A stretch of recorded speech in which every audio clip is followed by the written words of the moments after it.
이것들은 작은 기적의 시작이었습니다. 10세의 난독증 소년이 어느 날 부모님께 남긴 한 문장. 그동안 보살펴 주셔서 감사합니다. 80대 할머니가 처음으로 손녀에게 남긴 한 문장. 생일 축하해, 사랑하는 내 손녀. 이 문장들은 단순한 문장이 아니었습니다. 우연히 만들어낸 기적이 아니라 명확하고 확실한 법칙에 의해 만들어진 계산된 결과였습니다. 시작에 앞서 좋아요와 구독 감사합니다. 안녕하세요. 저는 하시모토 유리입니다. 도쿄대 의대를 졸업하고 현재 신경과 전문의로 일하고 있어요. 특히 난독증 전문 클리닉을 운영하며 아이들의 읽기 장애를 치료하는 것이 제 전문 분야죠. 오늘 아침도 평소와 다름없이 클리닉에 출근했습니다. 하지만 책상 위에 놓인 국제 공동 연구 보고서를 보는 순간 제 기분이 급격히 나빠졌어요. 한국의 문맹률이 1% 미만이라는 내용이었거든요. 말도 안 돼. 저도 모르게 중얼거렸습니다. 일본의 문자 체계가 얼마나 섬세하고 아름다운지 누구보다 잘 알고 있어요. 히라가나, 가타카나, 한자가 조화롭게 어우러진 우리 문자는 단순한 표기 수단이 아닙니다. 일본 문화의 정수이자 우리 민족의 정신이 깃든 소중한 유산이죠. 그런데 한국이 문맹률 제로에 가깝다고요? 웃기는 이야기였습니다. 제가 한국에 대해 좋지 않은 감정을 갖게 된 건 20년 전 일 때문이었어요. 의대 졸업 후 서울의 한 대학병원에서 6개월간 실습을 했었죠. 그때 제가 담당했던 환자는 70대 할머니였습니다. 할머니는 두통을 호소하며 응급실에 오셨어요. 저는 한국어가 서툴렀지만 최선을 다해 진료했죠. 하지만 할머니의 설명이 이해되지 않았습니다. 통증의 위치도 증상의 양상도 애매했어요.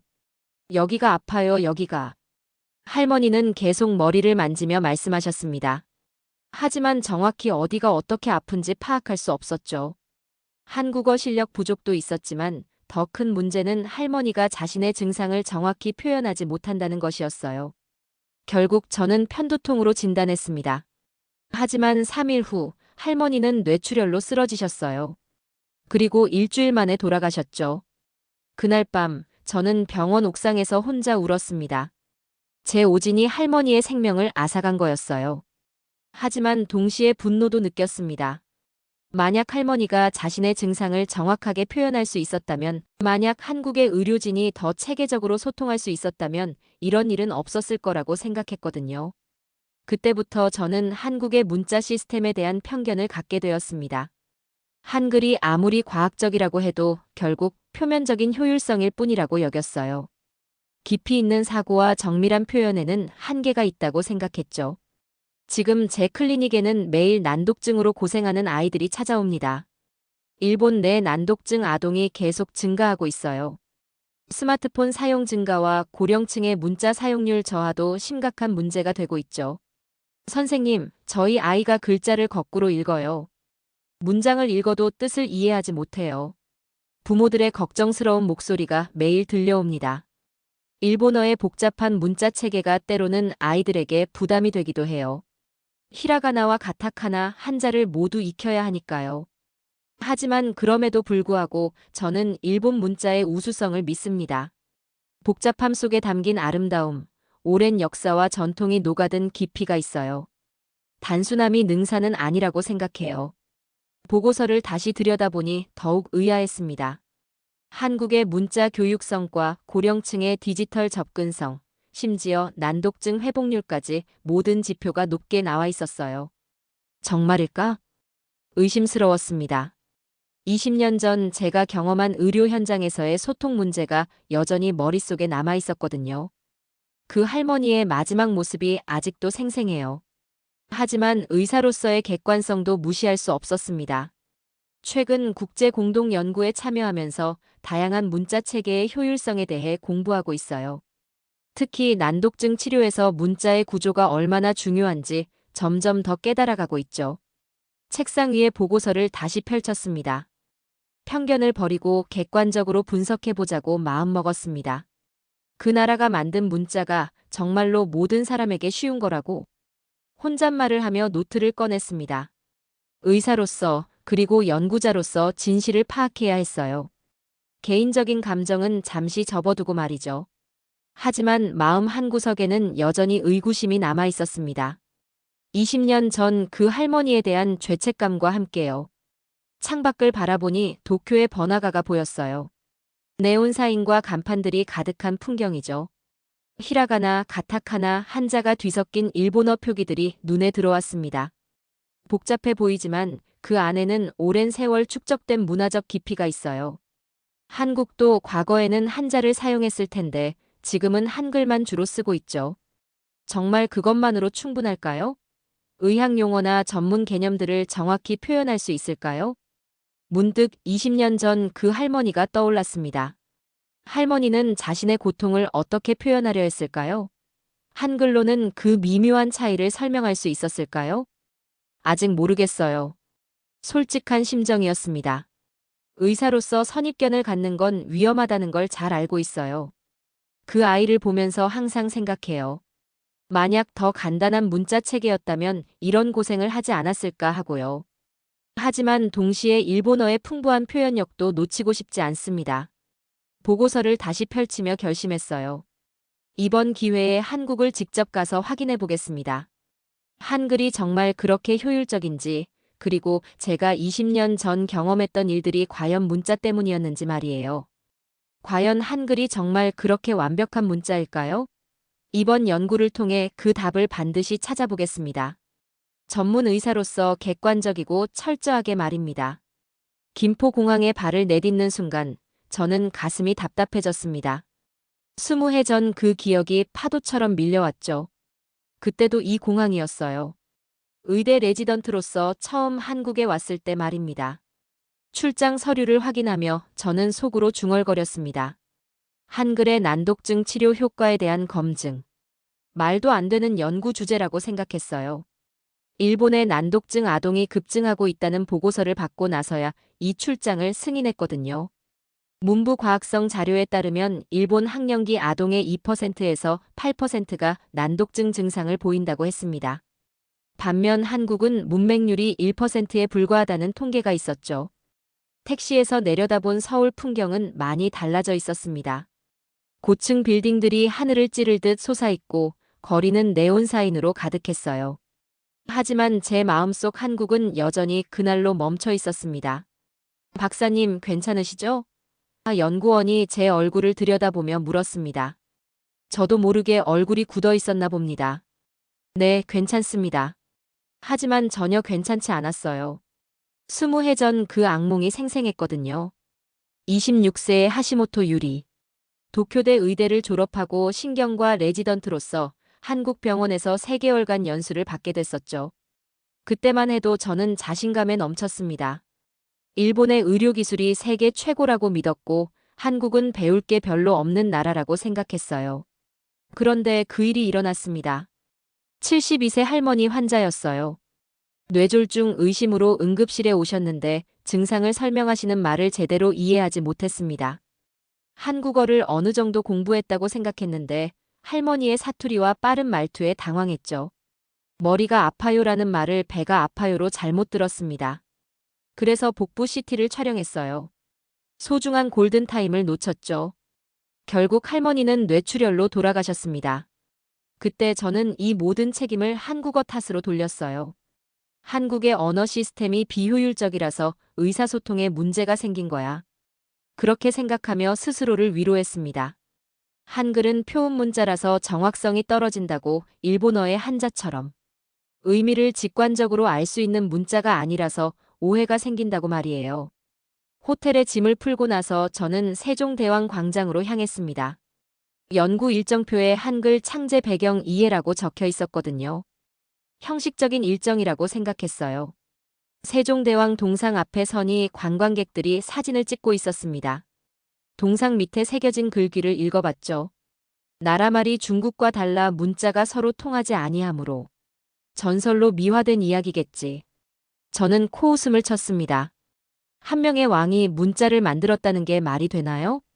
문자라는 건 오랜 세월에 걸쳐 자연스럽게 발달하는 거잖아요. 일본의 히라가나도 한자에서 점진적으로 발달한 거고 가타카나도 마찬가지예요. 그런데 한글은 하루아침에 뚝딱 만들어졌다고 한다니. 게다가 과학적이라고 자화자찬하고 있어요. 과학적이라면 왜 한국인들이 영어 발음을 제대로 못하는 건가요? 왜 일본어 발음을 주로 표기하는 건가요? 저 동상도 과장이 심하네. 동상 속 세종대왕은 너무나 위엄있고 자신감 넘치는 모습이었어요. 하지만 제게는 그저 권력을 가진 왕이 백성들을 통제하기 위해 만든 도구쯤으로 보였습니다. 그날 저녁 연구팀과 함께 한식당에서 저녁을 먹었어요. 메뉴판을 보는데 한글로만 적혀 있더군요. 일본이라면 한자가 함께 표기되어 있어서 대략적인 의미라도 파악할 수 있을 텐데 말이죠. 불고기가 뭐예요? 저는 웨이터에게 물었습니다. 아, 소고기를 양념해서 구운 요리입니다. 그제야 이해했어요. 하지만 속으로는 생각했죠. 불고기라는 단어만 봐서는 전혀 감이 오지 않잖아요. 일본어라면 야키니쿠처럼 한자를 보면 바로 구운 고기라는 뜻을 알 수 있는데 말입니다. 식사를 하면서 연구팀 리더가 말했습니다. 내일부터 본격적인 조사에 들어갑니다. 먼저 세브란스 병원의 난독증 치료 사례를 살펴볼 예정이에요. 한글로 난독증 치료가 정말 가능한가요? 저는 의구심을 숨기지 않았어요. 통계상으로는 상당한 효과가 있다고 나와 있습니다. 특히 일본어나 영어에서 한글로 전환했을 때 읽기 능력이 개선된 사례들이 많아요. 저는 고개를 끄덕였지만 여전히 믿기지 않았습니다. 아마 통계 조작이거나 과장된 결과일 거라고 생각했어요. 한국 사람들이 자국 문화를 과대 포장하는 경향이 있다는 걸 알고 있었거든요. 호텔로 돌아가는 길에 명동 거리를 걸었습니다. 간판들이 모두 한글로 되어 있는 게 신기했어요. 일본이라면 한자와 가나가 섞여 있을 텐데 여기는 정말 한글뿐이더군요. 저런 단순한 글자로 복잡한 의미를 다 표현할 수 있을까? 저는 여전히 의심스러웠습니다. 한글의 14개 자음과 10개 모음으로 일본어의 섬세한 뉘앙스를 표현할 수 있을까요? 한자가 가진 함축적 의미를 담을 수 있을까요? 그날 밤 호텔방에서 연구 자료를 정리하면서 저는 다시 한번 다짐했습니다. 이번 조사를 통해 한글의 한계를 명확하게 밝혀내겠다고요. 그래서 일본으로 돌아가서 역시 한글은 과대평가된 문자라고 보고하겠다고 말이에요. 20해 전 그 상처받은 자존심을 회복할 기회라고 생각했습니다. 하지만 제가 그때 몰랐던 건 진짜 놀라운 발견들이 기다리고 있다는 사실이었어요. 한글이 단순히 쉬운 문자가 아니라 인간의 뇌가 문자를 처리하는 방식 자체를 바꿀 수 있는 혁명적인 시스템이라는 것 말입니다. 그 모든 걸 깨닫게 되는 건 바로 다음 날 세브란스 병원에서 한 아이를 만나면서부터였어요. 세브란스 병원 소아정신과에 들어서는 순간 저는 코끝이 시큰했습니다. 소독약 냄새가 20년 전 기억을 되살렸어요. 하지만 이번엔 달랐죠. 한글의 비효율성을 증명하러 온 거였거든요. 안녕하세요, 하시모토 박사님. 김소영 교수가 환하게 웃으며 맞아주었어요. 한글의 난독증 치료 효과 연구라니 흥미롭네요. 준비한 사례를 보시면 놀라실 겁니다. 저는 속으로 코웃음을 쳤어요. 과장된 사례들이겠지. 먼저 정우를 만나보시죠. 상담실에 들어가니 10살 정도의 소년이 앉아 있었습니다. 얼굴이 묘하게 익숙했어요. 안녕하세요. 정우가 밝게 인사했습니다. 한국어였지만 어딘가 어색한 억양이었어요. 정우는 어머니가 일본계 귀화인이고 아버지가 한국분입니다. 이중언어 환경에서 자랐죠. 김 교수가 설명했습니다. 원래는 심한 난독증이 있었어요. 3년 전까지 글자를 전혀 못 읽었거든요. 일본어는 히라가나, 가타카나, 한자까지 섞여서 더욱 혼란스러워했고요. 예상했던 내용이었어요. 복잡한 일본어 때문이겠구나 싶었죠. 그런데 한글 교육 후 놀라운 변화가 일어났어요. 정우야, 책을 읽어줄 수 있을까? 정우가 토끼와 거북이를 펼쳤습니다. 옛날 옛적에 토끼와 거북이가 살았습니다. 토끼는 달리기를 잘했고 거북이는 느렸지만 꾸준했어요. 또박또박 읽어나가는 정우를 보며 저는 당황했습니다. 발음도 정확하고 속도도 자연스러웠거든요. 정말 3년 전까지 못 읽었다는 건가요? 네. 영상으로 보여드릴게요. 화면 속 7살 정우는 하나도 못 읽었어요. 한글 기억도 마찬가지였고요. 시각적 정보 처리에 문제가 있었어요. 글자 모양은 인식하지만 소리와 연결하지 못했죠. 어떤 치료를 했나요? 한글의 체계적 구조를 활용한 의문 인식 훈련입니다. 자음과 모음을 분리해서 가르치고 조합하는 방식이에요. 김 교수가 화이트보드에 기억을 그렸어요. 자음 기억 소리를 익히고 모음 아를 가르친 후 합쳐서 가가 된다는 걸 보여줬습니다. 일본어도 가능하지 않나요? 가나도 표음 문자잖아요. 바로 그게 한글의 특별함입니다. 정우야, 차이점을 설명해 줄래? 정우가 진지하게 말했습니다. 일본어는 글자가 너무 많아요. 히라가나 46개, 가타카나 46개예요. 한글은 자음 14개, 모음 10개만 알면 돼요. 조합 방식도 규칙적이고요. 10살 아이가 언어 구조를 이렇게 명확하게 설명하다니 놀라웠어요. 뇌과학적 차이도 있어요. 김 교수가 다른 화면을 보여줬습니다.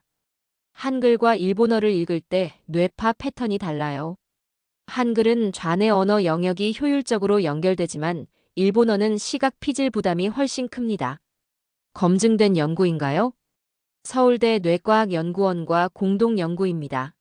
20명 대상 1년간 추적 관찰 결과예요. 데이터는 충격적이었습니다. 한글 교육 후 읽기 속도가 평균 3배 향상됐다는 거였어요. 정우 어머니를 만나볼 수 있을까요?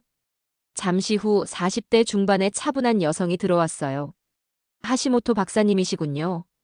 사토 미유키입니다. 한국 이름은 정미유키예요. 그 이름이 익숙했습니다. 20년 전 한국 병원에서 일하셨나요? 미유키의 표정이 굳어졌습니다. 세브란스 응급실 간호사였어요. 가슴이 철렁했어요. 설마 그때 그분일까요? 할머니 환자 사건. 일본인 레지던트. 하시모토 유리 선생님이세요? 저는 고개를 끄덕일 수밖에 없었어요. 그때 정말 죄송했습니다. 20년간 담아둔 사과였어요. 선생님 잘못이 아니었어요. 할머니께서 마지막에 말씀하셨어요.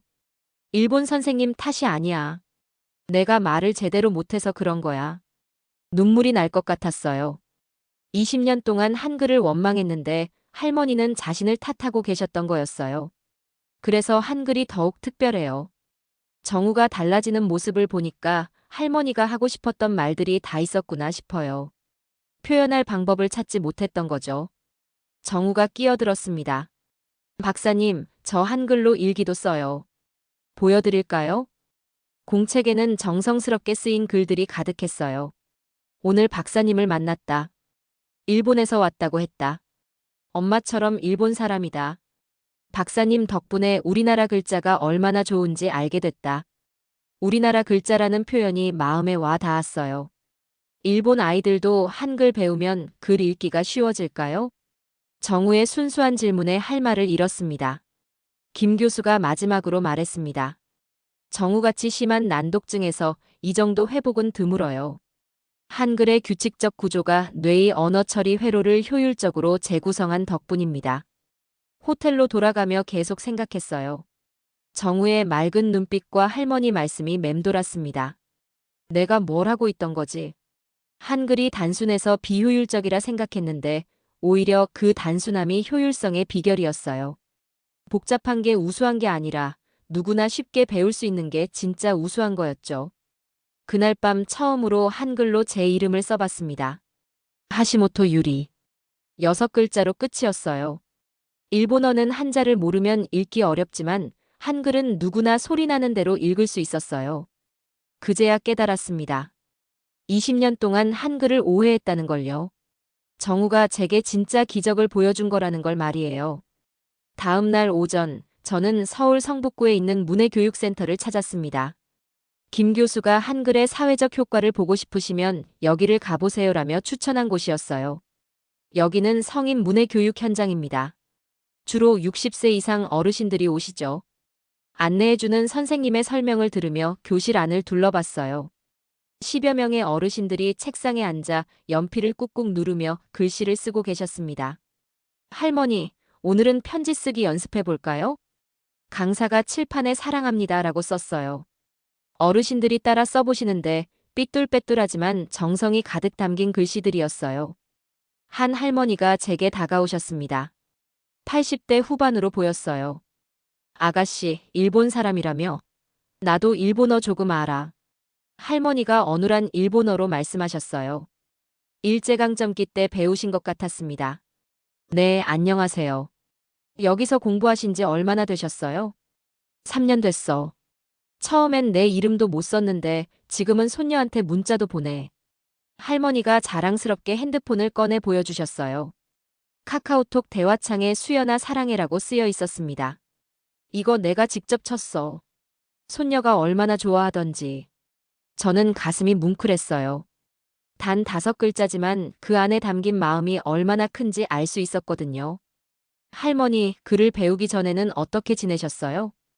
은행 가면 도장만 꽝꽝 찍고 병원 가면 사위가 따라와야 했어. 처방전도 못 읽으니까. 부끄러웠지. 할머니의 말씀에 가슴이 아팠어요. 그런데 한글 배우고 나서 많이 달라졌죠? 그럼 이제 혼자서도 잘해. 지하철 타고 어디든 가고 마트에서 가격표도 읽고. 가장 좋은 건 할머니가 잠시 멈추시더니 환하게 웃으셨어요.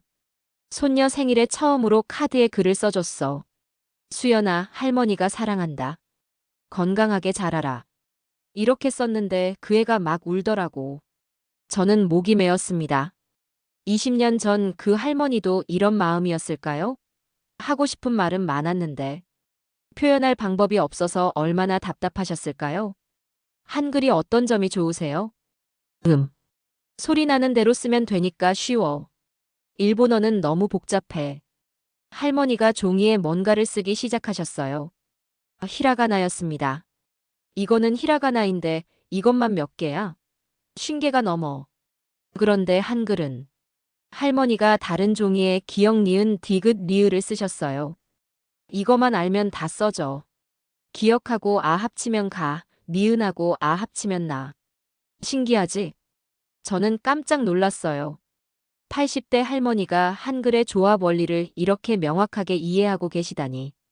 그때 다른 할머니가 다가오셨어요. 언니, 저기 일본 사람한테 우리 얘기해드려. 어떤 얘기요? 작년에 우리가 일본 여행 갔을 때 말이야. 호텔에서 길 잃었는데 한글로 메모해뒀던 게 있어서 찾을 수 있었어. 첫 번째 할머니가 고개를 끄덕이셨어요. 맞아. 일본 글자는 어려워서 못 읽겠는데 한글로 써놓으니까 금방 알아보겠더라고. 저는 아이러니함을 느꼈어요. 제가 한국에 와서 한글의 우수성을 깨닫는 동안 한국의 할머니들은 일본에 가서도 한글의 편리함을 실감하고 계셨던 거예요. 할머니들, 혹시 글을 배우면서 가장 기억에 남는 순간이 있으세요? 두 할머니가 서로 바라보시더니 웃으셨어요. 지난달에 우리 둘이 함께 손편지 교환했어. 50년 넘게 알고 지낸 사이인데 글로 마음을 전한 건 처음이었지. 뭐라고 쓰셨어요?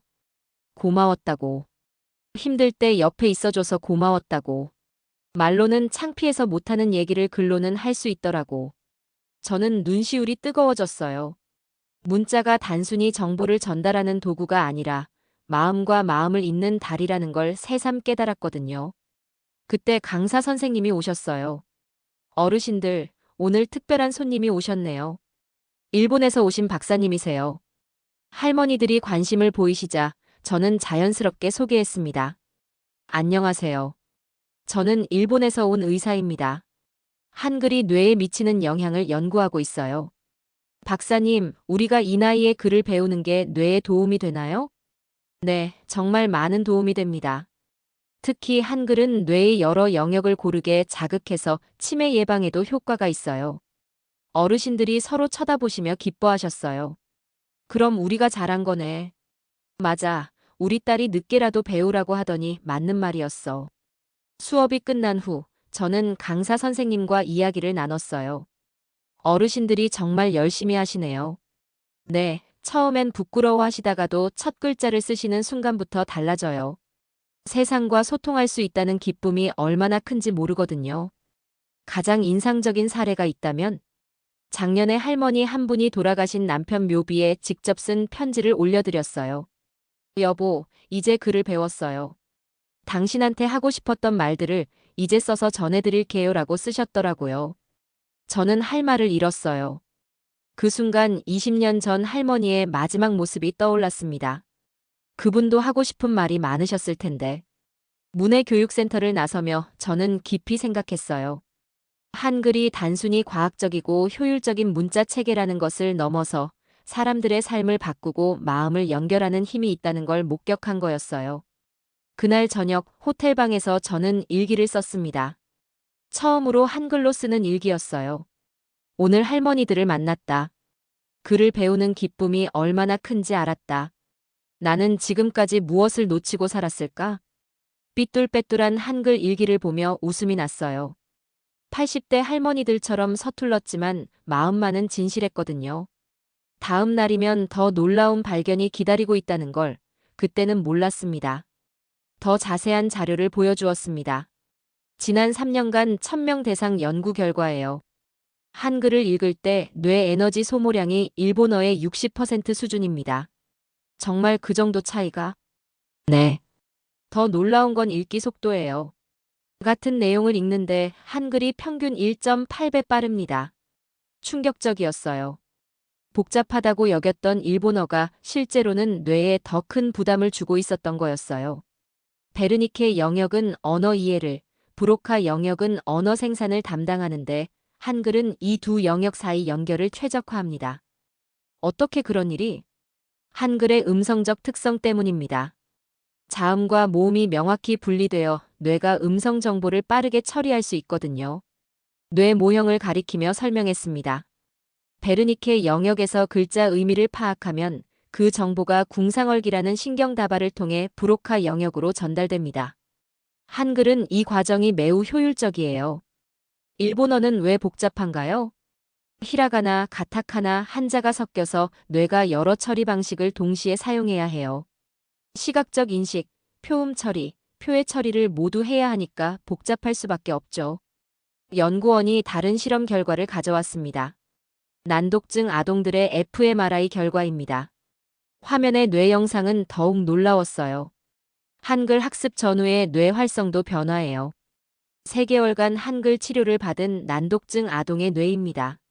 학습 전엔 뇌 여러 부분이 무질서하게 활성화되어 있었어요. 하지만 학습 후엔 완전히 달라져 있었습니다. 좌뇌 언어 영역이 체계적으로 연결됐네요. 마치 고속도로가 뚫린 것 같아요. 맞습니다. 한글의 규칙적 구조가 뇌의 신경회로를 재조직한 겁니다. 이게 정우 같은 아이들이 회복될 수 있었던 이유예요. 감탄했어요. 세종대왕이 한글을 창제할 때 이런 뇌과학적 원리까지 고려했을 리는 없겠지만 결과적으로는 뇌의 언어 처리 방식에 최적화된 문자를 만든 셈이었어요. 다른 언어는 어떤가요? 영어도 비교해봤어요. 알파벳 26개지만 발음 규칙이 불규칙해서 뇌 부담이 큽니다. 중국어 한자는 표의문자라서 또 다른 방식으로 처리되고요. 여러 언어의 뇌파 그래프를 보여주었습니다. 종합하면 한글이 가장 효율적입니다. 규칙적이면서도 음성 언어와 완벽하게 일치하거든요. 그래서 한국 문맹률이 낮은 건가요? 그런 측면도 있죠. 뇌가 쉽게 처리할 수 있으니까 학습이 빨라요. 특히 노인분들 문해교육 성공률이 높은 이유이기도 하고요. 실험을 마치고 깊은 생각에 잠겼어요. 20년 전 그 할머니가 만약 한글을 아셨다면 얼마나 달랐을까요? 하고 싶은 말씀들을 다 표현하실 수 있었을 텐데. 마지막으로 하나만 더 물어볼게요. 한글이 이렇게 우수한데 왜 세계적으로 더 알려지지 않은 걸까요? 박 교수가 씁쓸하게 웃었습니다.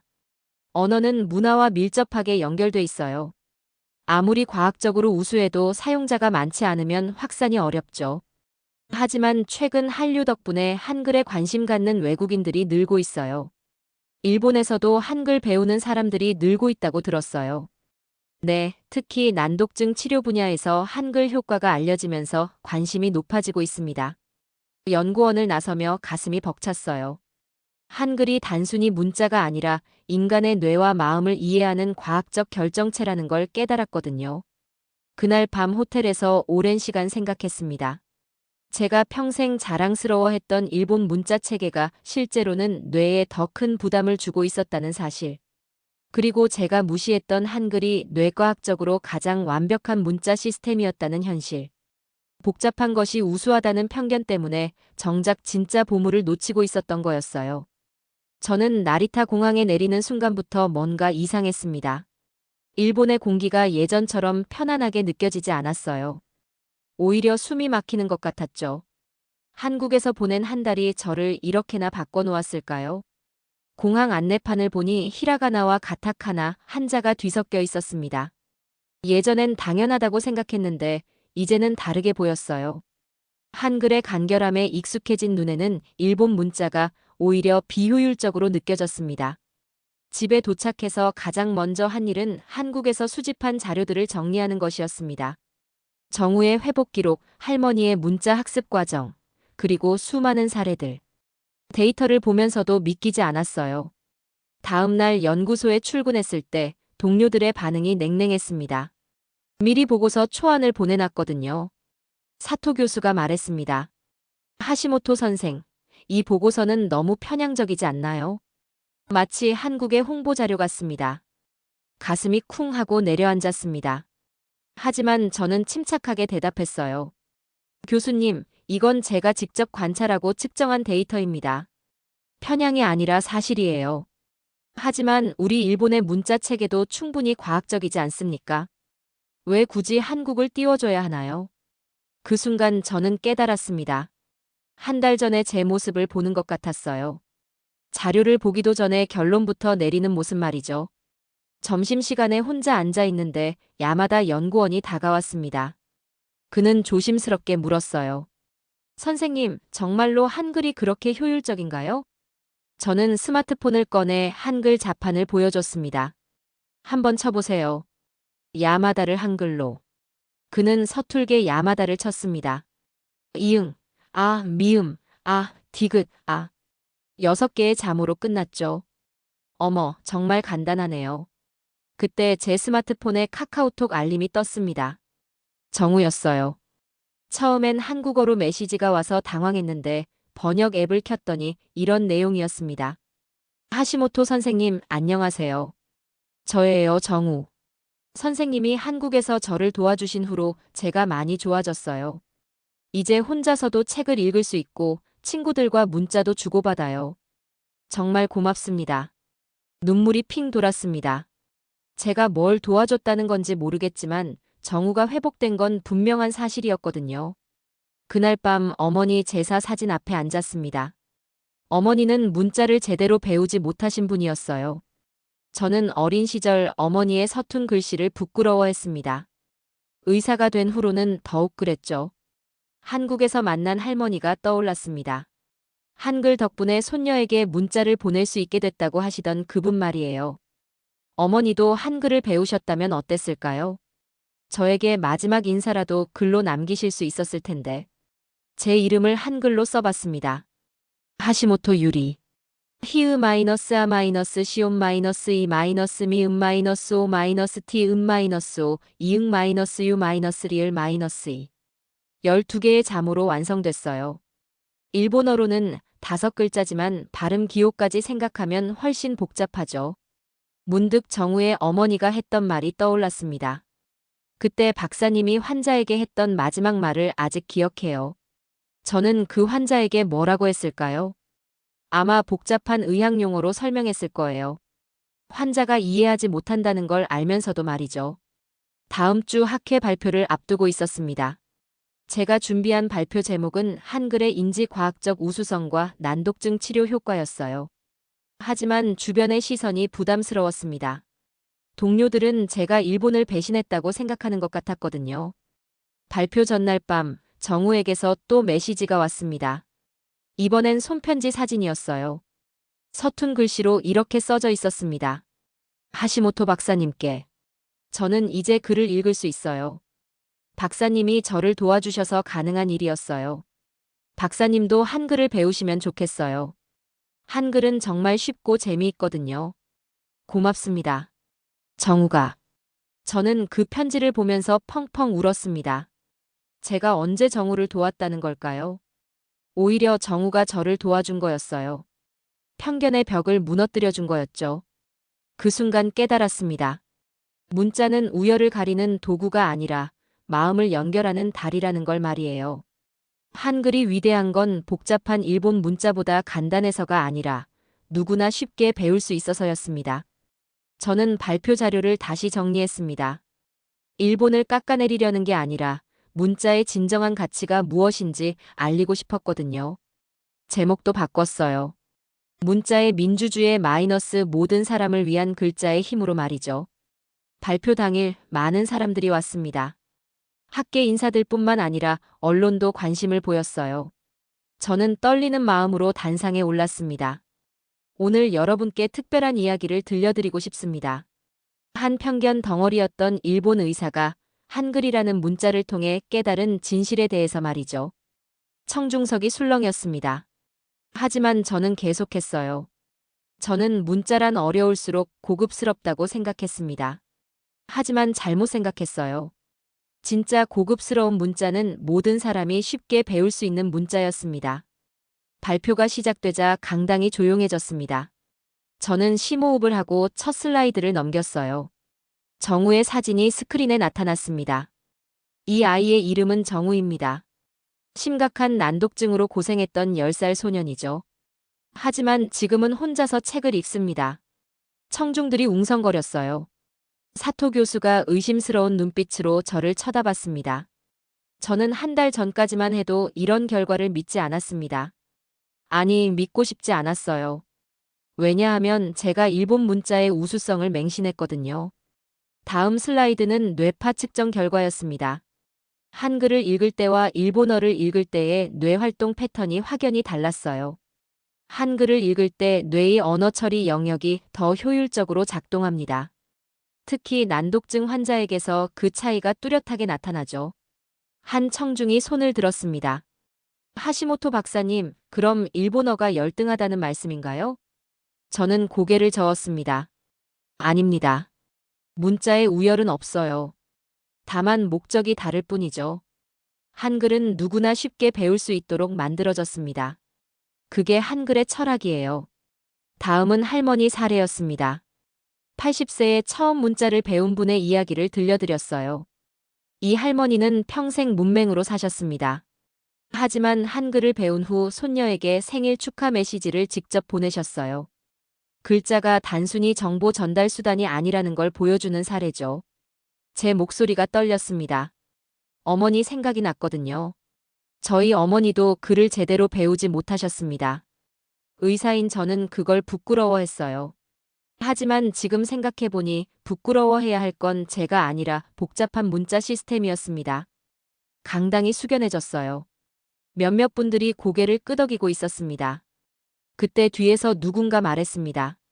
박사님, 너무 감정적으로 접근하시는 것 아닌가요? 과학적 근거가 부족합니다. 저는 준비해온 자료를 보여줬어요. 그럼 수치로 말씀드리죠. 한국의 문해율은 99.9%입니다. 일본은 99%고요. 0.9% 차이가 작아 보이지만 인구로 환산하면 수십만 명의 차이예요. 계속해서 데이터를 제시했습니다. 한글 학습에 소요되는 시간, 난독증 회복률, 고령자의 디지털 접근성.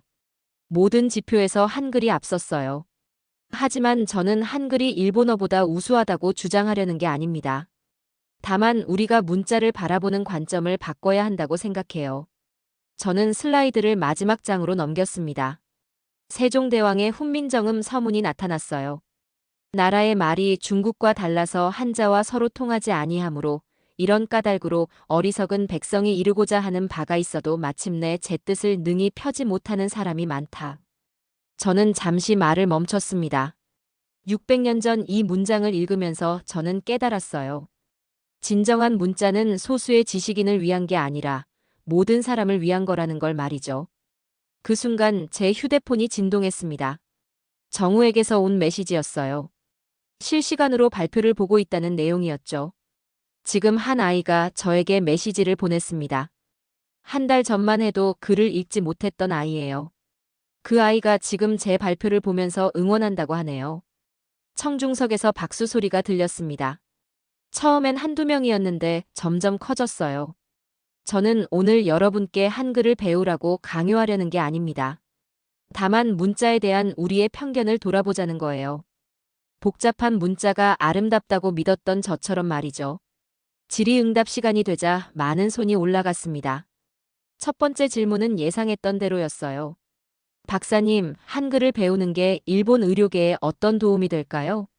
직접적인 도움보다는 환자와의 소통 방식을 바꿀 수 있을 거예요. 복잡한 의학 용어 대신 누구나 이해할 수 있는 말로 설명하는 거죠. 두 번째 질문은 더 날카로웠습니다. 그럼 일본어를 포기하자는 말씀인가요? 절대 아닙니다. 일본어는 우리의 문화이자 정체성이에요. 다만 다른 언어의 장점을 배워서 더 나은 소통을 할 수 있다는 거죠. 발표가 끝나고 많은 분들이 다가왔습니다. 예상했던 것보다 반응이 좋았어요. 특히 젊은 연구자들이 관심을 보였습니다. 한 기자가 인터뷰를 요청했어요. 박사님, 이번 연구가 일본 사회에 어떤 변화를 가져올 거라고 생각하시나요? 저는 신중하게 답했습니다. 변화는 천천히 일어날 거예요. 하지만 분명한 건 우리가 문자를 대하는 태도가 달라져야 한다는 거죠. 문자는 권위의 상징이 아니라 소통의 도구니까요. 집으로 돌아가는 길에 어머니 묘소에 들렀습니다. 묘비 앞에 앉아서 말했어요. 어머니, 저는 이제 알겠어요. 글자를 못 쓰신다고 부끄러워할 필요 없으셨어요. 부끄러워해야 할 건 그런 어머니를 이해하지 못한 제가 맞았어요. 바람이 불어와 제 머리카락을 흔들었습니다. 어머니가 대답하시는 것 같았어요. 그날 밤 정우에게 메시지를 보냈습니다. 한글로 써봤어요. 서툴렀지만 마음은 제대로 전해질 거라고 생각했습니다. 정우야, 고마워. 너 덕분에 내가 정말 중요한 걸 깨달았어. 글자는 어려운 게 좋은 게 아니라 쉬운 게 좋은 거구나. 정우의 답장은 금세 왔어요. 박사님도 한글 잘하시네요. 저희 선생님이 박사님 발표 보셨대요. 정말 감동적이었다고 하시더라고요. 저는 웃으며 답장을 보냈습니다. 나도 아직 배우는 중이야. 너처럼 열심히 할게. 다음 날부터 제 연구소에는 문의 전화가 많이 왔습니다. 한글과 난독증에 대한 공동 연구를 제안하는 곳들이었어요. 심지어 문부과학성에서도 연락이 왔습니다. 저는 이제 확신했어요. 변화는 이미 시작됐다는 걸 말이죠. 문자에 대한 우리의 고정관념이 조금씩 깨지고 있었습니다. 그 변화의 중심에 정우가 있었고 한글이 있었어요. 그리고 편견을 버린 한 명의 일본 의사도 있었습니다. 발표 이후 3개월이 지났습니다. 저는 다시 인천공항에 서 있었어요. 이번엔 마음이 완전히 달랐습니다. 한국 땅을 밟는 게 이렇게 설렐 줄 몰랐거든요.